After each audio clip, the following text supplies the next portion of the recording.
This is the Fifth Estate Winning Headlines, your media police post. In this segment, we summarize some of the headlines that you might have missed this morning. We also take a look at the political pieces that we call cartoons in this country. Today is the 27th of January 2021. The month is almost over, and I am Miss K. I am Joe. And I am JM. In case you missed the headlines this morning, here they are. In the Daily Nation, battle for BBI moves to the counties. In the Standard, BBI, which counties will dance to reggae? And in the Star, twin attack, Uhuru Raila head to Central. Shall we talk about the Daily Nation and the Standard? Definitely. Let me begin. Together. Yes, begin. Daily Nation, battle moves for BBI moves to the counties. The article tells us how yesterday IEBC confirmed that the BBI draft Constitution Amendment Bill had secured the required 1 million signatures that would pave the way for them to move it to the next step, which is the county step. It rightly states that the Constitution requires that each county assembly considers the bill within 3 months of its submission by IEBC, and that a support of half of the counties, that's 24 counties, is needed to propel it to the next stage, which is Parliament. It should be noted that this is a very important stage, as stated correctly by the article, because what befell the Third Way Alliance referendum bill, Punguza Mizigo initiative, was killed at the counties. They say that it was killed, ironically, by an onslaught of President Kenyatta's administration and Mr. Odinga's camp. So they say the stakes are high, and already some counties are being lobbied by DP William Ruto's allies to reject the bill. And there is a case in court about the scope of the MCAs. What can they do to the bill? Can they amend it? Apparently, according to the Attorney General, Kihara Kariuki, they have no powers to amend the bill. He was responding to an application by Makueni Governor, Kivutha Kibwana, and the county assemblies of Kericho and Nandi.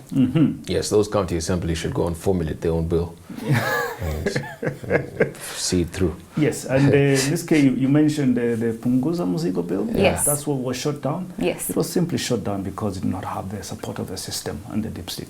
That's it. Period. So then are you implying that because this has the support of the deep state, all we need is for 24 counties to approve it, the other 23, and that's the whole of Rift Valley can just go and sit on a pin? Yes. It's a great thing you've said that, because that's, I want to tackle the Standard as as much as do tell us about the Standard. Yes, in as much as I'm answering Ms. K's question. Yes. It says BBI, which counties will dance to reggae? Now, minimum threshold of 24 out of 47 counties will have to pass this thing for it to proceed. That's right. to the two houses of Parliament. Is that hard? Absolutely not. In fact, I want to suggest this, that this bill can be passed by 24 counties out of 47 in 1 day. In 1 day. 1 day. In 1 day. 1 day. And if the deep state is competent enough, which I believe it is, it can be passed within one day. And Junaid Mohammed tells us here that MCAs to fast track that they have whipped MCAs to fast track the passage of the bill and are seeking to have the exercise done within 2 weeks. I mean, come on, Junaid, you have deep state with you. These things can be done within 1 week. 1 week, 24 counties, it's a wrap. We move on to Parliament. Yes. Let's see if William Ruto can stop it at any point of this stage. And Parliament, as we keep saying, is just a corridor. Yes. You know, it's a conveyor belt. It's a conveyor belt. If it doesn't like it and it doesn't admit it, then it'll still end up with the people. Yes. In a referendum. Absolutely. Okay, we've got a 3-part criteria that we use to assess the headlines: topical, speculative, repetitive, or groundbreaking, and thoughtful, or just plain lazy. I think I like the way the headline of the Standard is framed. Yes. Quite creative. Yes. It's also topical. So I would say we toss the Daily Nation on that account. Okay. And let's look, we'll put the Standard in the parking bay as we consider the Star. Yes. Twin attack, Uhuru Raila head to Central, a bit repetitive here. The story here is that a showdown is looming in Mount Kenya as President Uhuru Kenyatta and ODM boss Raila Odinga separately move to consolidate the region. Yes. So there's been a series of events over the last few days. For Uhuru Kenyatta, it's in preparation for the meeting that he'll be hosting at SAGANA State Lodge this weekend. He'll be camping there for about 3 days, we're told. Yes. And in those 3 days, he'll tour the region, he'll speak to leaders, and he'll drum up support for BBI. Yesterday, while he spoke at the launch of the Police Leadership Academy, he also told some of the detractors and some of those in William Ruto's camp who've been calling him a lame duck. Yes. A cat that has been rained on. He said, not so quickly. I've still got about a year and a half left. Yes. And I'll show you, I'll set the record straight as to who is in charge. So we do expect, some, some jabs to be thrown that way. And then finally, Raila separately has also been on his own mission to woo the Mount Kenya region. Earlier this week, he showed up on Kameme Radio. He said that we owe him a debt, which I agree. And he also told us that he'll be getting into the region a lot more, which he is. Absolutely. So let's see whether the Deputy President will survive this onslaught. I doubt he will. I doubt he will. I think we toss the star and perhaps award the winning headline then to the Standard. Do you concur? Absolutely. Fantastic. Great. And on to the political pieces that we call cartoons in this country. We've got a 3-part criteria that we use to assess them. Are they humorous or dry, satirical or pessimistic, ineffective or just plain lazy? What do we have in the Daily Nation? The Daily Nation, we have a caricature of Treasury Cabinet Secretary Ukur Yatani. He is fishing at a lake and he's pulling out little tiny fish that he's putting in his basket called National Budget. However, there is a leech or a vulture that's trying to eat the fish that he's fished, and it's called debts. I think the context of this is that on Monday we released the 2021 budget policy statement, and we're set to expand for 7.47% to 3.02 trillion shillings. I don't think there's anything wrong with that. I do think, however, that this cartoon by Iga is dry, pessimistic, and lazy. The media in this country is largely in school matters economics. They think having debt is such a bad thing. And I keep telling them, if Britain had debt to GDP ratio in 1919 of 200%, and they had a total debt of 7.4 billion sterling pounds, which translated, adjusted for inflation, is about 40 billion sterling pounds, which is our current national debt in 1919, and they paid it back in 2015. And they have not any single year, any single time defaulted on debt. Who are we? Who are we? Absolutely. On that account, I do concur. I think we toss the spot. Toss it very fast. Outright. What do we have in the Standard? In the Standard, you have 2 frames here. The first one has caricature of President Uhuru Kenyatta and Raila Odinga in a carriage being pulled by a dead horse. And it's actually in skeleton mode. The second frame is one of William Ruto as a Kalasinga, actually. And he's pushing a wheelbarrow label hustler, or rather, the wheelbarrow is being pulled by the same dead horse. I think that's a lazy cartoon, Gado, honestly. Ruto can still push, he doesn't need a skeleton to push a wheelbarrow, can push it by himself. This is exasperating, looking at such cartoons. Absolutely. And in the Star, finally, we have a caricature of Jane Moore, a private investigator who's striking different action poses, doing karate kicks. And the caption there says, if Kenya's #1 spy was investigating daily loss of billions in government. Absolutely. I saw a picture of her and William Ruto yesterday. Oh, yeah? Yeah, I think she's William Ruto's deep state. That's a good one. I pity.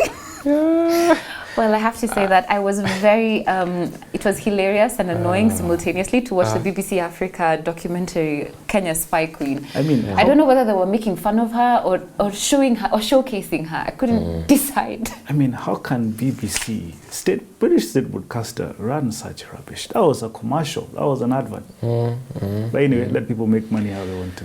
But it was fun. It was fun to watch. It was fun to watch. Okay. I think we tossed the entire set of cartoons. I'm not inspired. Absolutely. Yes, so we toss that. Right, and now on to our final thought. But before we get there, please don't forget to subscribe to our YouTube channel. So what is our final thought? And now our final thought. It is inspired by a book entitled Brutus, the Noble Conspirator by Catherine Tempest. On the 15th of March, 44 BC, a date known to the Romans as the Ides of March, A momentous occasion took place in the history of Rome. Julius Caesar was assassinated in a crowded meeting of the Senate.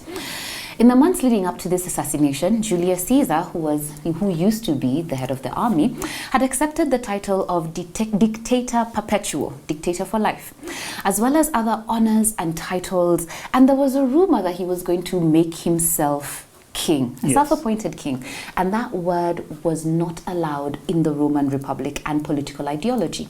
And it was clear to the Senate that Caesar was going nowhere for a long, long time. So they decided that the only way that they could get him out of power was to kill him. And a plot to assassinate him began. The top plot makers were two men, Marcus Junius Brutus and Gaius Cassius Longinus. On the morning of the assassination, Brutus and Cassius arrived early. They were the praetors of the Roman Republic, which was a very high office, and they would listen to disputes. And on that morning, a Roman historian by the name of Plutarch commented on how calm they were as they adjudicated between different parties, not knowing that their intention was to end someone's life. But Caesar was delayed at home. He didn't arrive at the Senate until much later. Turns out that on that night, his wife had had a dream that was so dark and she couldn't understand it, and she wanted to know from the diviners of the time what it meant. So he was trying to deal with this when another conspirator, who unfortunately was also his friend, decided that he would take him away from this house. This guy was called Decimus. So when Caesar reached the Senate, someone handed him a note. And if he had paused to read that note, maybe we would have had a different day in history. But as dramatic fate would have it, he was caught up in all the events that were going on, and he walked into the Senate.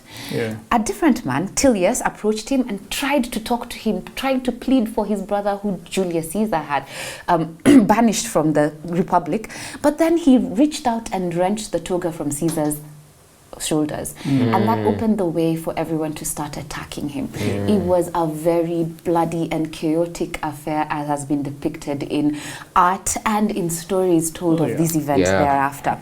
And there was a bit of time when Caesar tried to fight for his life, as any human being would, but then he looked up and saw Brutus approaching, and his friend, his confidant, some people speculate his son was also one of them. And he asked, as it is recorded by William Shakespeare, "You too, Brutus?" And that brutal fate, that betrayal that he felt in that moment led him to succumb to the fate that was the end of his life. Yeah, really unfortunate. Very unfortunate. Very, very unfortunate. But maybe, I don't want to say it, but let me read for you two speeches. I want to read for you two speeches by Brutus and Mark Antony at Julius Caesar's funeral.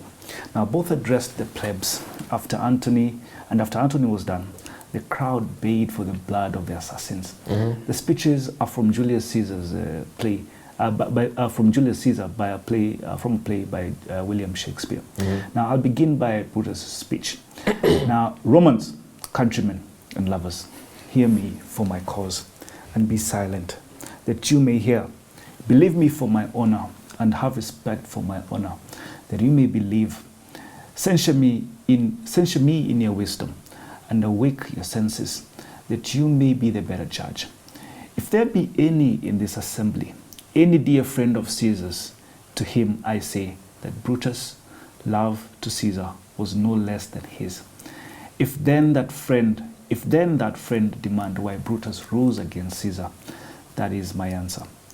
Not that I loved Caesar less, but I loved Rome more. Had you rather Caesar were living and die all slaves, than that Caesar were dead to live all free men? As Caesar loved me, I weep for him, as he was fortunate. I rejoice at it, as he was valiant, I honor him. But as he was ambitious, I slew him. Then out of nowhere, Mark Antony, carrying Julius Caesar's body, arrives. And he says, "Friends, Romans, countrymen, lend me your ears. I come to bury Caesar, not to praise him. The evil that men do lives after them. The good is oft interred with their bones. So let it be with Caesar. The noble Brutus has told you Caesar was ambitious. If it was so, it was a grievous fault, and grievously has Caesar answered it. Hear and the leave of Brutus and the rest, for Brutus is an honorable man. So are they your all honorable men? Come I to speak in Caesar's funeral. He was my friend, faithful and just to me. But Brutus says he was ambitious, and Brutus is an honorable man. He has brought us many captives home to Rome, whose ransoms did the general coffers fill. Did this in Caesar seem ambitious?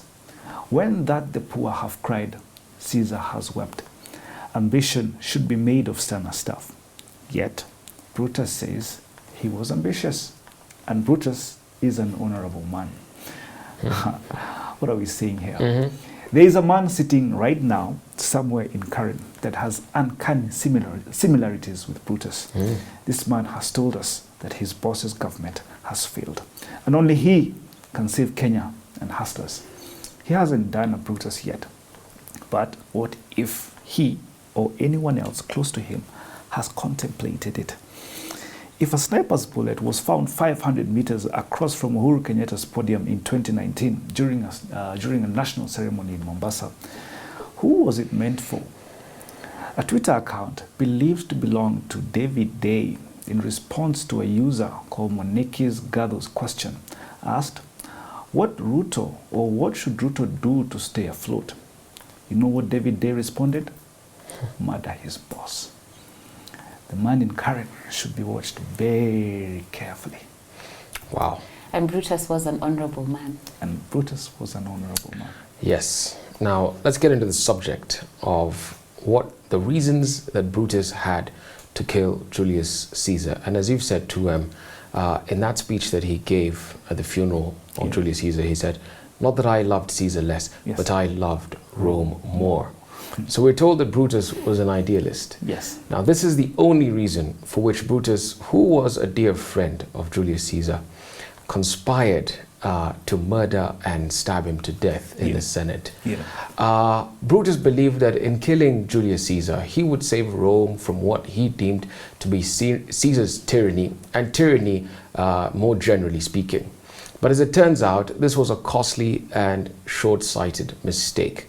Historians show that Caesar was a powerful force, but he was never a danger to the Republic. In fact, he was responsible for more equitable land distribution amongst the population, and he worked to curb some of the powers of the Senate, who were often self-focused and opposed to the immediate concerns of the plebs, those lower classes that you spoke about earlier. Yes. And those plebs actually saw Caesar as a champion. Yes. You know, they loved him. They loved that benevolent dictator in him that was emerging. In fact, as the general of the army, what he did is that when they conquered lands, he would give those lands back to the soldiers who were plebs. Absolutely. So the people loved him, but Senate didn't. In addition, Caesar secured Rome's grain supply from Egypt, we're told, and he worked to expand Rome's democracy. His philosophy was a reformist one. And as I always say, to quote Robert Caro in the book, The Power Broker, and I quote, during the 400 years in which Rome was a republic, it built relatively few roads. Its broad highways only came to be known after they were and came into being after they were decreed by Caesar rather than the Senate. And that is because pure democracy has neither the imagination nor the energy nor the disciplined mentality to create major improvements in society. That was Caesar. Caesar was the wrong target, and Brutus identified the incorrect enemy. He should have picked on the bad apples in the Senate, but he was instead sidetracked by the noise of jealousy, and he chose to vent his wrath on Caesar. So we're told that after the death of Caesar, the Republic died and an empire took its place. Augustus would prove to be a competent figure, but not so for all the successes that came thereafter. We had rulers such as Tiberius, Caligula, and Nero, who would each rule with a brutality that was unchecked by the systems of the old Republic. So in short, Brutus's intentions of saving the Republic failed miserably. Not only did it end his beloved Republic, but he indirectly created the foundations from which the very tyranny that he himself despised would grow. Oh yeah. tragic ending Tragic. for Rome. Tragic. Now, today we had a winning headline from the Standard and no winning cartoon. And I'd like to leave us with a quote on idealism from the 20th century British polymath, the Right Honourable Bertrand Russell. He says, much that passes as idealism is disguised hatred or disguised love of power.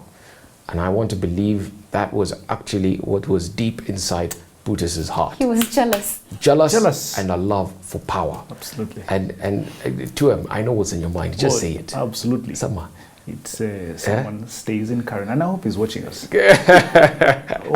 I know he's watching us, and he knows he can relate to Brutus. Then let me say what's on your mind. A change is coming. And even as you try to take away Germa or stop BBI, we have seen what is possible. And it may not happen now, but it's going to change, just like it did for Brutus and the end of the Roman Republic. Thank you. Absolutely. Amen. Don't forget to subscribe to our YouTube channel. We're also on your TV screens. Find us on Pan Free to Air, Go TV, and Star Times. Have a good evening.